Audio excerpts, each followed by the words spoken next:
this point in time. As I said, the traditional means of just simply trading in textile and rugs and furniture, that is fine. But what is the next step? What does the future hold? The future hold for us. And as I said, this us represent both India and the Caribbean in the area of ICT, including robotics, artificial intelligence, and the like. This is the new age that we are moving into.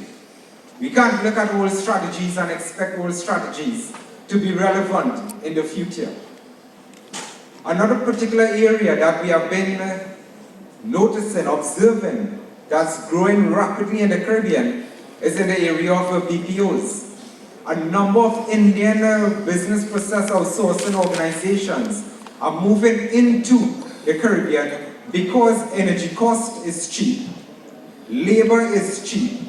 We share a similar culture to the Americas, North America that is, and we speak very standard English.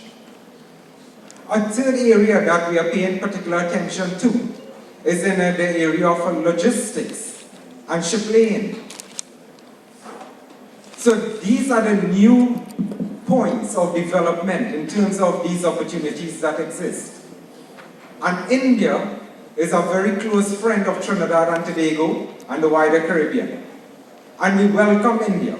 We welcome India into our shores. And we are also here in India as well. There are a number of Indian companies that are already operating in Trinidad and Tobago. I just completed a negotiation with two large organizations, one in the area of robotics and artificial intelligence, and another in the area of business process outsourcing. Both are currently investing in Trinidad and Tobago.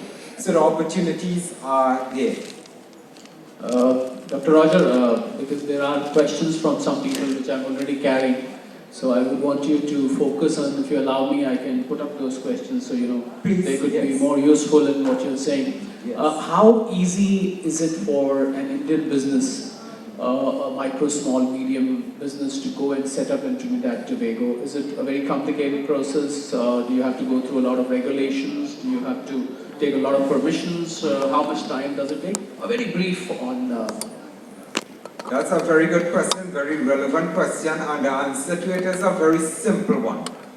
We have established the investment Trinidad and Tobago that we call InvestTT. Whether you are micro, small, medium, or even large, InvestTT is your one-stop shop. You do not have to do anything, and it's for free. It is an agency of the government of Trinidad and Tobago. So you inform them of what your needs are. We do your research for you. We look at the market opportunities for you. We get all the documentation for you. We register your company for you. We ensure site visits for you. We do everything for you. It is that easy. It is literally taking a plate and giving it to you and just say, here, you eat. Lovely. Dr. Roger, I thought you would say we make the profit for you as well. To complete the whole circle. To get the market. So lovely. Fantastic, Dr. Roger. I think that is very, very exciting for the people who are listening. There are millions of people who are watching you virtually as well through various media agencies. So I'm sure this message is going to reach a lot of people. We'll see if we have got questions on whatever you said. We also have amongst us Shri KL Ganju, His Excellency KL Ganju. He is the Hony.Consul Journal of Comros, also the advisor to the Foreign Minister of Comros. So we have the pleasure of him as well. So I would wanted to brief, because there are not many people who know about Comros. Of course, a lot of people know you, but I think a little more feel about Comros as far as the MSME sector is concerned. So that we have more choices for our MSME friends if they want to go and set up in the Caribbean islands or Comoros or anybody who's any surrounding or neighboring country which probably you have access to. Over to you, sir.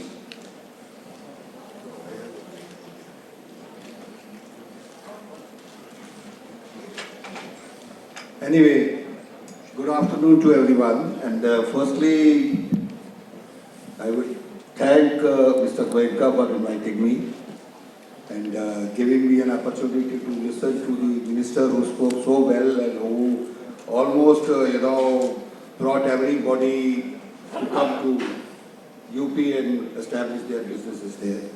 Secondly, our friend, my introduction with him was very recent. We went to Alwar together on the National Tiger Day. We enjoyed 2 days there. We were very well received by the minister there. That is very rarely to receive a minister receiving the ambassadors in that way, which I have never seen in my 15 years being an honorary council general. And he has also spoken about Trinidad and Tobago, and he has already told that his great-grandfather was from UP. So you still have the features of an Indian. You may be a Trinidad and Tobago citizen. And when we see anybody in any other country who has an Indian root, we also feel very happy about it.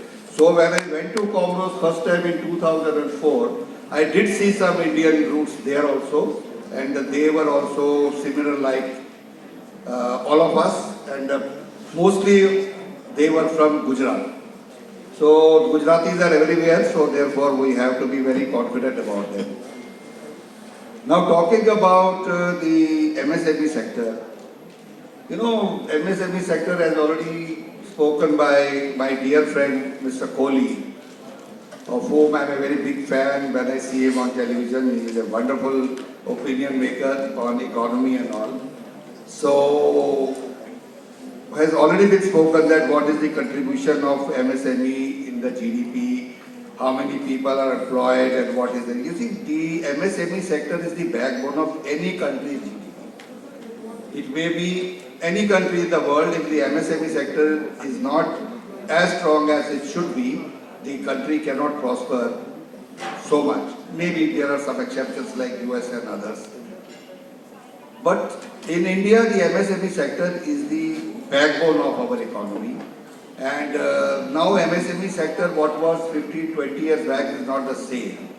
Earlier, the MSME sector was a small enterprise, micro enterprise was just 5 lakh, 10 lakh investment. Now that has also increased. The small scale, it has also increased. The medium scale, it has also increased. So they are almost, medium is almost like a big industry in India. As speaking about Comros, as you know that Comros is an island country having 4 islands. One is not with us yet, but 3 islands are independent islands. And they are at a very, very strategic situation in the Indian Ocean. Once I was at Gopaul, then there was some delegation from India. We were having a meeting with the Indian delegation. On one side was the foreign minister, on the side was a very senior officer of the government of India, MEA. Then my minister told them that we are in Indian Ocean, you treat it as Indian only. So all the islands within, whether it is Mauritius or Madagascar or Comros or Seychelles, or there are some more smaller islands around, they are in Indian Ocean and at a very strategic position. Now coming back to the MSME situation in Comros, Comros is not an industrial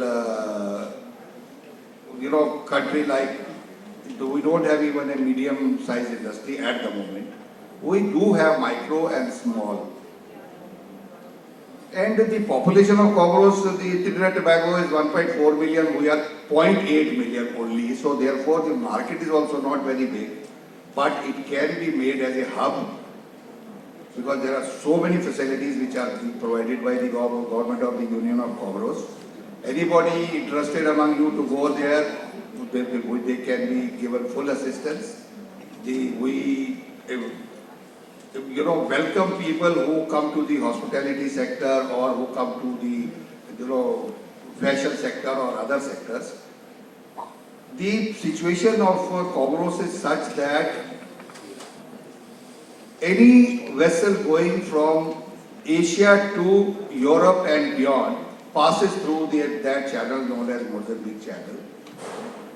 So the importance of Comros becomes very important. So if somebody puts up a small or a micro or any other industry in that way, he can cater to the entire area, including Mauritius, including Reunion, including Seychelles, including Madagascar, and of course 2 other countries also, because the Africa is not very far. It is only, Tanzania is only 1 hour flight from Comros, Nairobi is 2 hours, Addis Ababa is 3 hours.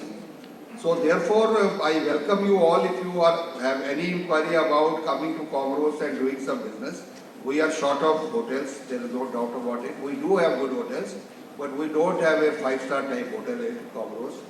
And we will welcome, we will assist the people who are interested to come to set up their hotels or any other. We have a lot of restaurants, Indian restaurants in Comros fortunately, and all people from Bangalore and 1 or 2 from UP also set up there. They are very fond of Indian food, so therefore people have stopped eating at the homes and they are only eating at the restaurants and biryanis and other things. So these are very small enterprises they have started and they are earning good money there is no doubt about it. I met one gentleman in Comros who went there as a manager in a hotel, started his own business, and then last time when I went there, I said, what are you doing here now? I have not seen you in the hotel. Sir, I have started my own business. So, is it all right? He said, sir, I have now made good property in India by earning from here. So therefore, the opportunities there are very good in many other sectors also. So I will once again thank Goenka ji for inviting me to this wonderful afternoon. And one thing which I have admired after coming to this hall is the electrical cycle. And Excellency said, I want to buy it. So I told the gentleman, when he is buying, the second person will be me who will buy this. Because that is very wonderful. In 1 rupee, we can go up to 30 kilometers. And if in case we go beyond that, then we will paddle back. Take care of your health. That will give us good health also. So thank you very much once again, sir. And thank you, Polisa, for giving me this opportunity. Absolutely wonderful. You see, the next stage for all the MSMEs who are not into domestic business or who are into domestic business is to go global. And that is what this session was aimed at. That, you need not look at the boundaries of the country. You can always think of going global. And, the beauty of the 2 ambassadors sitting here is that the country sizes may be small, the population may be small, not just the local domestic opportunities, they can be gateways, as Dr. Rogers said.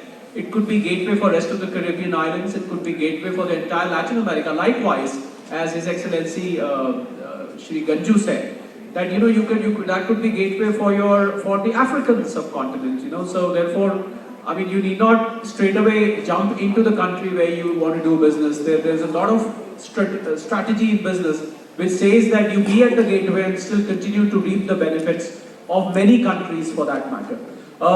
Just one last word before we, anybody who's interested in asking any question? Yeah, please. Sir, we also wanted, if anybody's got any question, because we are about to pack up the session. Anybody who wants to put up any question to our honorable ambassadors, anybody who's interested to ask anything before I go to yes. One thing I would like to tell you all is that Government of India has given concession to Comros as a LDC country that anything which is manufactured here and brought to India, there is a tariff concession on that. If the normal tariff of that item is, let us say, 25%, if it is coming as an origin in Comros to India, it will be 10 to 15% lesser. So that is also one of the very big benefits. But we will not allow somebody to import from some country and put his label and bring it here. That will not be allowed. You have to put up an industry there, a small or micro or whatever, and you want to send something to India. There is a, like we are the second largest producers of cloves in Comros is the second largest producer of cloves. So what people are doing, they are getting from there and they are selling at the same rate, but the 15% discount on the tariff is making them good profit. So there are many other items which are coming, but most of the items are imported from Europe, from Dubai. Dubai means from India only because people don't tend to come to India for buying because they go to Dubai, they buy Indian items and they bring it back. So this was one small information which I wanted to give. I have a question. So for your information, I would like to tell you when you were saying that there are no medium-sized industries, 99.5% of the MSMEs in India constitute of micros of the MSME sector. So that's out of 90% MSMEs, I Yeah. am clarifying now, it not to be misunderstood. Out of 90% of the total industries, 90% is MSME, and out of those 90% MSMEs, 99% are micro. So, the same I will story. just, Sharanji, can I Yeah, please. have 5 minutes? We are delighted this time. Last time we had ambassadors from Thailand and few other countries. Japan Counselor of Economic was there. Israel ambassador was here. This time we focused on smaller countries because we are MSME and MSMEs have a lot of opportunities both ways. Opportunities in these countries and their MSMEs can come over to India and we will work as catalyst. So being MSME Development Forum, I've already offered our services to both the countries wherever we can work as your ambassadors of industry. And we will love to cooperate and work for your countries.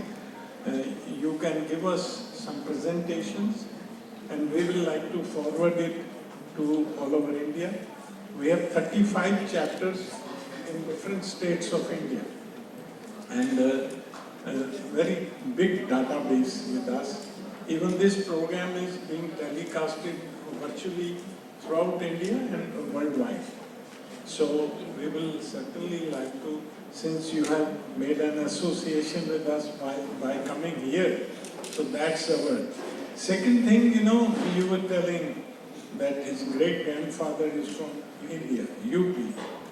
I can tell you, you should all feel proud of it, that with Indian background, you can say their ancestors are from India, they are still following Indian culture, Indian traditions.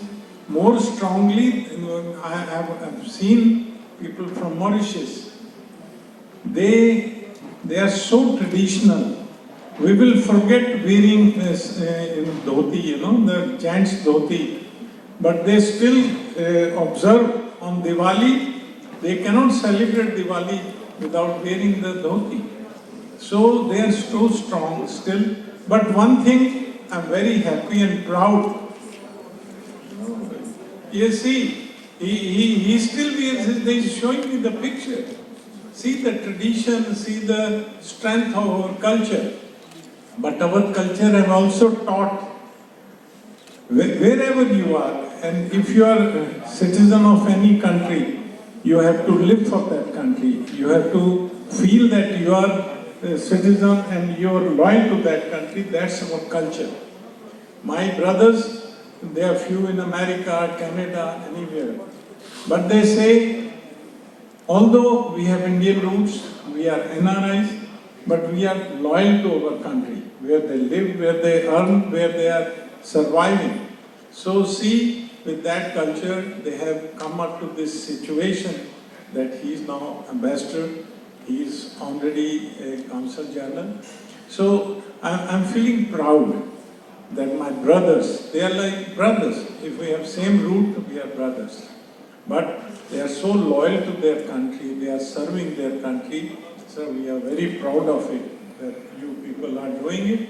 And our services, it's our job to promote SMEs both ways. They are the ambassadors. Anybody going to Trinidad, even now, he will be working on the ground level. Bigger corporations, they just go to make money. They have no feeling. But anybody, micro, small, going to your country, they will go to eat somewhere, they will find out some restaurant, they will chat with the taxi guy. So they exchange the culture. They are the real people who should exchange.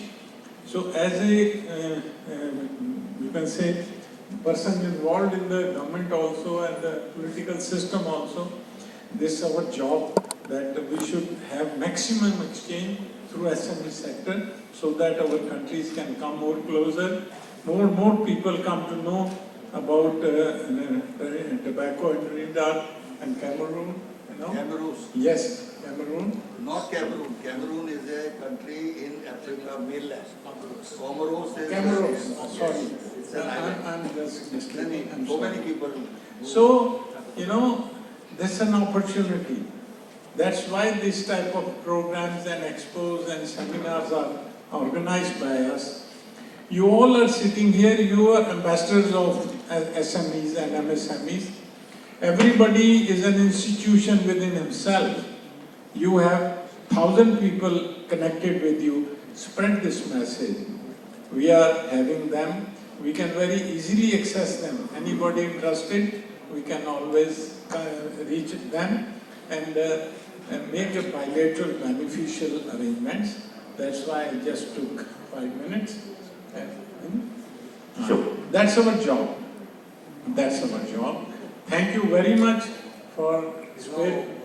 You were saying that the people who went hundreds of years back, 200 to 300 years back, still are maintaining the same culture and traditions. If you go to Mauritius today, in India you will not find 10% ladies having sindoor on their forehead. In Mauritius you will find 95%. And maybe similarly it is in Trinidad and Tobago also. So see the strength of our culture. But our culture never teaches to be selfish. You know, anywhere people from our culture, our country are there. They are the true nationals. I think in 45 countries, Indians having Indian roots, they are on the top political levels. You know, in 45 countries. But you must have never heard, like other 54 countries people, they are making trouble in their own country. My country people having Indian origin, they serve the country. I have never heard any Indian community making a turmoil in any other country. So that's beauty, and we are proud of all of you. You have made our culture proud. Thank you very much for coming. And Mr. Roger has to go. I will not like to. He has another appointment. And sir, will you continue and have lunch with us? I have an appointment at 2 o'clock for half an hour. Yes, please. Sure. So just to add, sir, I think as MSME Development Forum, we are closely working with a lot of associations across the country, and we are closely working with event and entertainment association, hotel sectors. So which I think can be a great collaboration opportunity as the forum. You know, we'll definitely explore this and collaborate with you. Thank you. Okay. Before we have Dr. Roger leaving us for this session, we will continue with the session. We have an eminent speaker joining us for the next session. But before that, I would like a small token of love for you, sir, to be presented by our chairman, sir, Shri Randish Goenka ji. So can we have the token, please?